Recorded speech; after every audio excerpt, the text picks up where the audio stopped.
Alright, Zach. I hope you can hear me. I apologize for being out in my garage, but I'm going to show you how I code screens and how I've always coded screens. And I hope this will give you a good example. Now, this is just a bare screen, obviously. It's a little tiny 20 by 24 screen that I use to print on my manual press. But the principles are the same no matter what you're doing.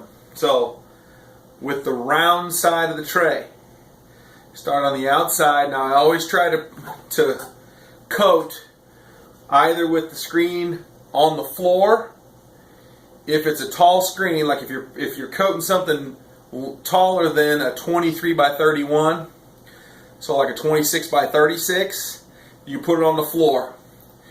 If you're not 6'4" and have monkey arms like I do, then putting it up on a bucket or something like that can help you out.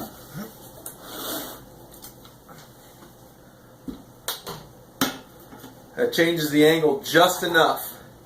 The idea is, with the round edge of the tray, start at the bottom, and what you want to do, you don't want to coat, do not want to coat with your elbow.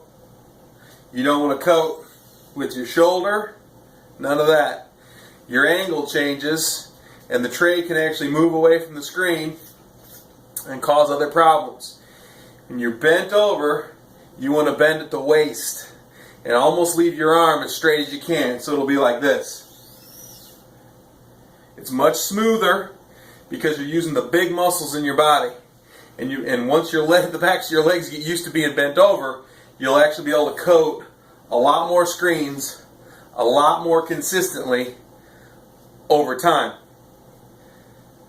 So you coat the outside, print side, round edge of the tray, bottom to top. Then you spin it and flip it, okay? So that what was the top on the print side is now the bottom on the squeegee side. And then same thing, in, big muscles, up to the top. And then, like I said in my text, dry it horizontally in a rack, obviously, out of the light. You can put a fan on it to dry it fast if you want, doesn't really matter. The important thing about the spin and the flip is that due to slight variations in your body type and how you hold your wrist and the angle that you tend to hold the tray, your emulsion coat will actually be a little thinner or a little thicker at the bottom, a little thinner at the top, and sometimes it can be a little thicker or thinner left to right depending on how strong your arm is.